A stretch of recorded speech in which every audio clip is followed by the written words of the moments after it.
Jésus acheva ainsi de donner ses instructions aux 12 disciples, puis il partit de là pour enseigner et prêcher dans les villes du pays. Jean le Baptiste, dans sa prison, avait appris ce que faisait le Christ. Il lui envoya demander par ses disciples, es-tu celui qui doit venir ou devons-nous en attendre un autre? Jésus leur répondit, allez rapporter à Jean ce que vous entendez et vous voyez. Les aveugles voient, les boiteux marchent, les lépreux sont purifiés, les sourds entendent, les morts ressuscitent et la bonne nouvelle est annoncée aux pauvres. Heureux celui qui ne tombera pas à cause de moi.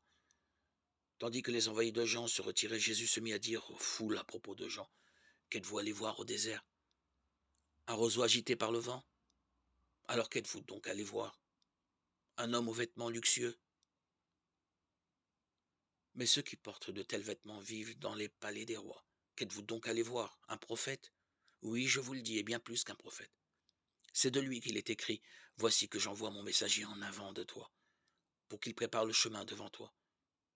Amen, je vous le dis, parmi les hommes, il n'en a pas existé de plus grand que Jean-Baptiste. Et cependant, le plus petit dans le royaume des cieux est plus grand que lui.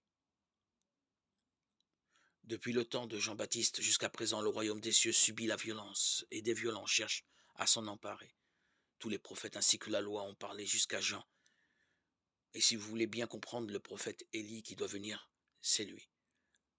Celui qui a des oreilles qui l'entendent. À qui vais-je comparer cette génération? Elle ressemble à des gamins assis sur les places qui en interpellent d'autres.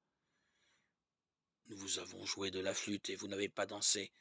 Nous avons entonné des chants de deuil et vous ne vous êtes pas frappé la poitrine.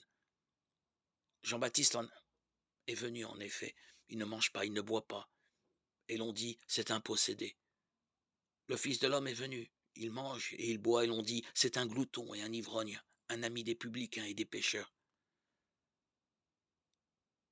Mais la sagesse de Dieu se révèle juste à travers ce qu'elle fait. Matthieu 11, 1 à 18.